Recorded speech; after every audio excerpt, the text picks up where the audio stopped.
We're following up on our video on defensive Pokemon ruined by their typing. Previously, we went over some pretty obvious choices. Nothing wrong with that, of course. They must be mentioned. But for the sequel, we decided to spice things up. Call us Paul Atreides. Today, we're not focusing on completely wretched Pokemon whose typing never gave them a chance. We're looking at Pokemon that, while their typing may have many positives, are held back from greater potential. We decided to branch out in our selections. As fun as it would be to go for picks you'd see coming like Vespiquen and Wigglytuff, we think this is way more interesting. So join us as we explore defensive Pokemon ruined by their typing, Hot Take Edition.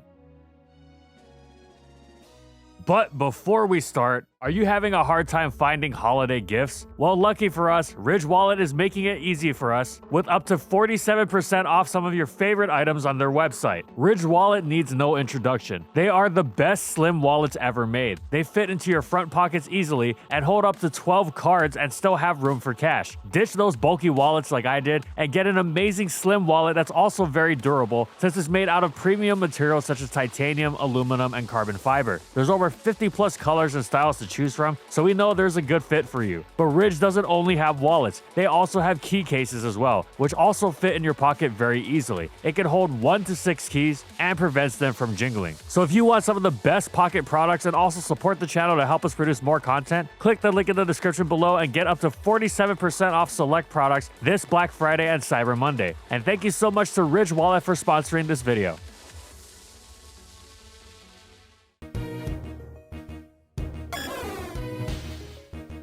Celebi, as in the Celebi that was Uber for being utterly unkillable in Gen 2, the Celebi that was briefly Uber in Gen 3 as well before going to OU, establishing itself as one of the most important defensive Pokemon there, and in the subsequent 2 generations of OU as well, including a lengthy stint in Gen 5 where it almost single-handedly held the metagame together against a cascading barrage of broken creatures. Yes, the very same. Of course, Celebi had a great deal of success in those 4 generations. Its strong points were strong. Leech Seed is one of the best moves in the game. It was rife with other great utility moves like Heal Bell, Perish Song, Taunt Pass, U-Turn, and Stealth Rock. And Natural Cure lets it soak status. Its solid base stats across the board let it tank hits on both sides of the spectrum, as well as dish them out quite decently, especially because its speed was quite solid, and its list of resistances included some of the most important in the game: water, fighting, and ground. As such, it was a defensive titan in spite of its many weaknesses, and Celebi could even handle some of those weaknesses itself. For example, its most glaring flaw, its quadruple weakness to bug, still wasn't the easiest to exploit back in the day. Generation 3 saw it survive choice-banded hidden power bugs from Dugtrio and the sand damage to follow, while in Gen 4, it easily shrugged off Flygon U-turns with Recover. If it could handle bug, everything else was theoretically a piece of cake. Shrugging off Ice Beams was a major part of its trade when it was taking on waters, making hidden power ices from electric even easier. So how did it wind up on this list? Well, you know how Celebi's typing is loaded with weaknesses? Those weaknesses just got more and more prevalent after Gen 5, especially Ghost and Dark, with increased prevalence of flying and poison as well, and continuous common pressure from fire, ice, and bug. It wasn't just that these were all more common than ever with newly added Pokemon and stronger moves that were receiving increased distribution. It was also that Celebi's base 100 stat spread, previously an elite standard, was becoming less and less impressive. It was no longer able to shrug off hits so well. As such, its weaknesses were not just on glaring display, they were newly effortlessly exploitable. One didn't have to go out of their way to target Celebi anymore, lest it sit on their whole team. You would naturally overwhelm it without even taking it into consideration. Celebi's typing also limited it in that other all-important capability of a good defensive Pokemon, the ability to strike back. In addition to its rather toothless stabs, Leech Seed is no longer the spammable move it once was in the world of Ferrothorn, Magic Guard, and Regenerator. Even in the lower tiers, Celebi struggles as a defensive Pokemon. The good news, Celebi itself never really stopped being great. It just had to focus more on the wonderful offensive capabilities of its Nasty Plot set. Still, as far as defensive Pokemon go, Celebi is definitely let down by its typing. Its weaknesses are just too prevalent for what its stats are. The latter, along with its great move pool, could still function just fine if it wasn't getting harangued by huge super effective hits at every corner.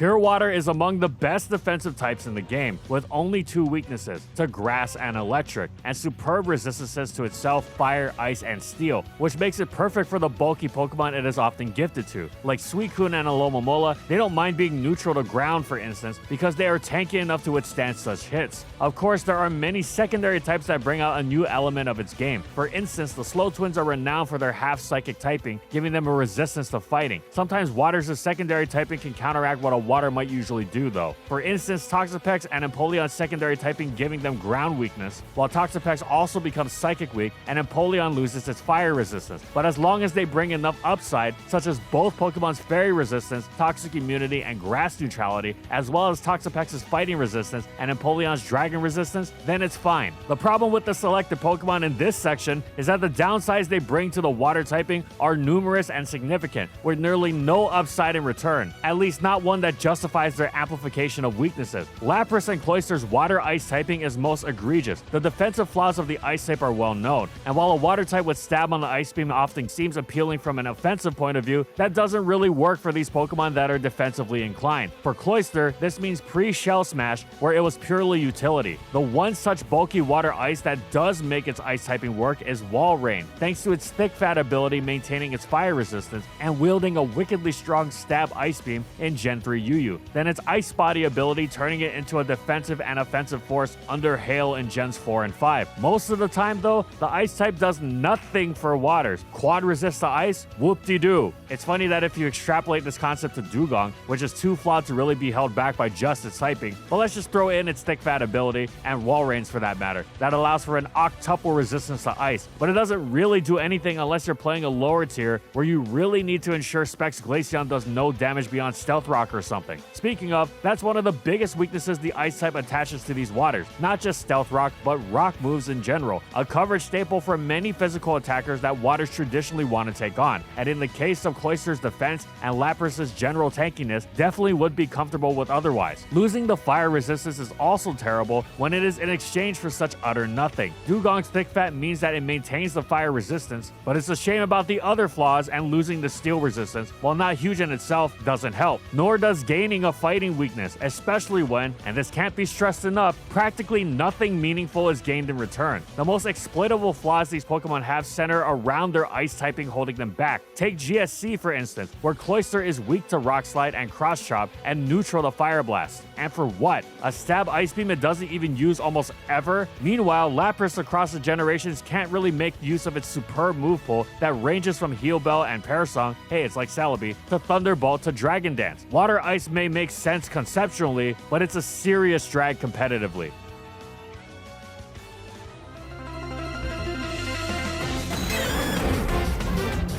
Once again, Water's getting dragged down, but hey, this one doesn't seem nearly as egregious. In fact, it might even be a bit puzzling. Rock is a good defensive type, right? Tyranitar wheels the heck out of it, and there are plenty of other great defensive rocks, like Garganacl, Gigalith, Diancie, Cradily, Regirock, Rhyperior, and Rhydon. You get the picture. So what goes wrong when you combine these two great defensive types? Well, first, Rock might seem like a great defensive type, being rock solid and all, but it's quote-unquote only pretty good. Its fire and flying resists are useful, but its poison resist, while decent, doesn't tend to come into play too much. And the normal resist is not quite what it was in the first 3 generations, while its water neutrality and fighting ground and grass weaknesses only become more prominent with time. Note how the former 3 types fly in the face of what waters generally want to deal with. Okay, but does the rock typing do anything to make up for that? Well, the flying resistance is certainly nice, that's undeniable. However, it generally struggles to make the same sort of impact as the gained weaknesses. And that's not all. One might also point out the quadruple fire resistance gained. Yes, that's nice, but the problem is that also gained is the quadruple grass weakness. Most bulky waters can shrug off grass moves quite well, especially when they're hidden power. But with the quad weakness, they're dispatched incredibly easily. So here's the problem. The vast majority of offensive fire types come equipped with HP grass. As a result, these Pokemon don't really have the chance to actually use their increased resilience against fire. They're actually worsened to these Pokemon to the point where they can't really be considered checks at all, beyond pivoting around stab moves, since they're so mortally threatened by their go-to coverage options. Incidentally, this same issue extends to its other resists. Normal types are just about always running ground or fighting coverage, while several flyers are equipped with fighting too. Of course, these err on the physical side, and the water rocks are quite bulky there, so they're much more capable of shrugging them off than HP grasses, but even still, it's a drawback that keeps them from the more out-and-out walling capabilities of more traditional waters. Water rocks aren't bad, but there's a reason the typing is far more suited to more offensive rampages from Kabutops, Barberco, and Amistar, and Caracasa, of course. Note the Shell Smash shared among the latter three.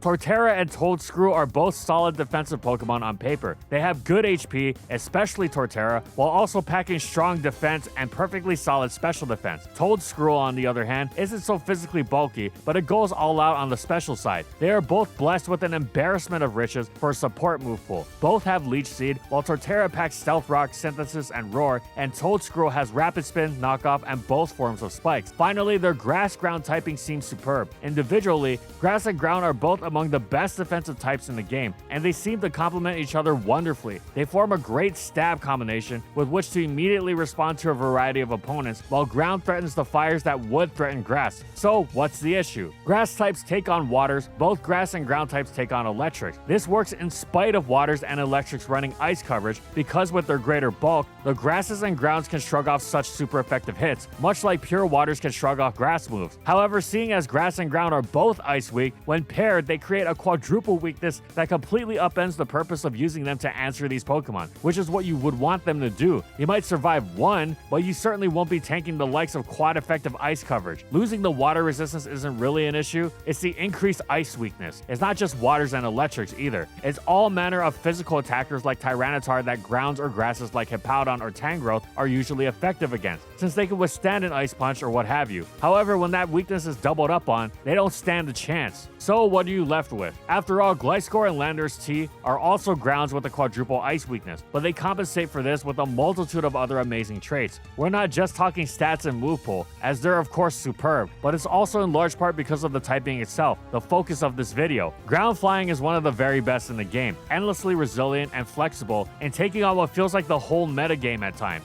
The problem with Torterra and Toadscrew isn't just that they don't have the same level of stats. Sure, that's true, but it's also that the typing is generally so much less effective against the attacks around every corner in every tier, which is why they are so far down the tiering rung despite a plethora of positive traits, including solid stat spreads by those standards. Another issue, for instance, is having a ground type threatened by fire. When your grass and ground type is unable to fulfill many of the functions expected of grasses and grounds, they become much more of a strain to include in the team builder because you now have to cover those targets elsewhere. It's a shame, but these are indeed restrained by the flaws of their typing. And before we get to our number ones, we have a quick honorary mention. This isn't a hot take at all because it's so obvious, but we must note that Hisuian Avalugg, as a follow-up to the ice types including Avalugg in the previous video, is so utterly betrayed by its defensive typing as a defensive Pokemon. You know how the rock typing ruined water's defensive potential? Yeah, what if you tack that rock typing onto an ice type? Why, you'd get an abomination, of course. The fire neutrality is cool and all, but it sure doesn't make up for literally everything else.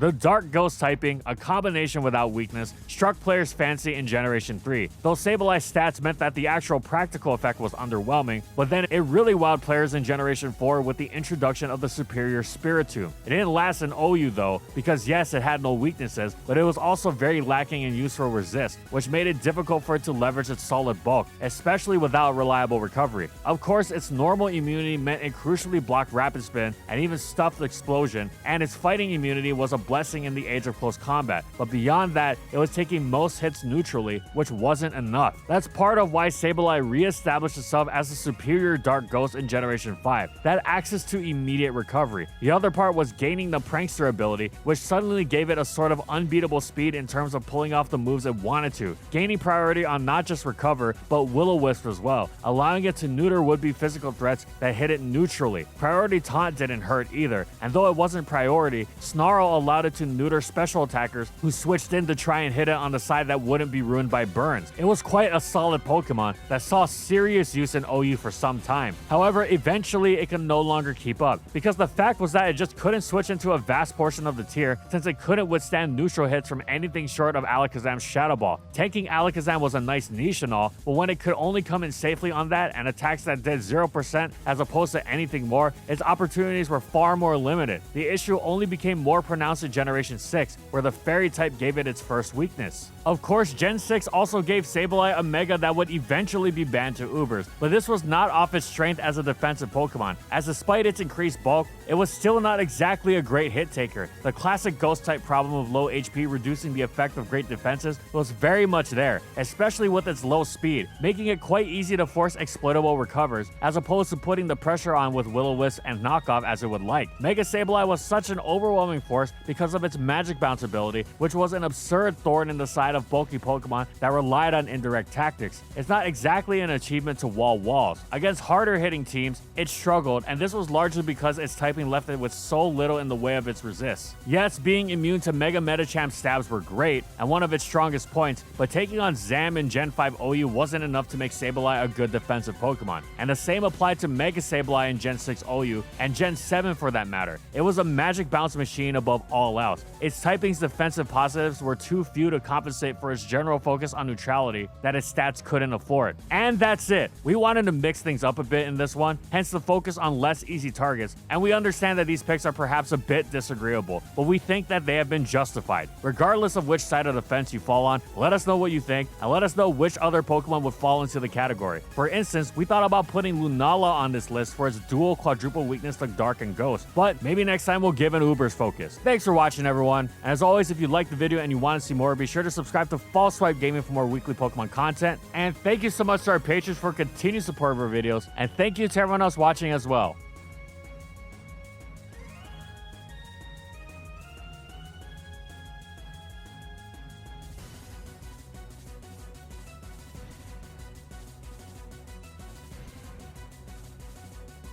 And thank you so much to our Platinum patrons. Thank you to Amphozenus, Alex Sable, Anthony Belval Renault, Bingleton, Daniel Isbeast, Dr. Mint, Funky, Glitcherton, Howl, Nurse Jake, Jack G, Lord of the Rabbit, Pretzel SP, Ray Ray, Skylaria, Soares and Croxon, Shiwei Miji, Stoneface Colin, and Quetzalcoatl Northropi for their major support of our videos. And follow my crew on these social media platforms. And that's all I got. See you next time, everyone.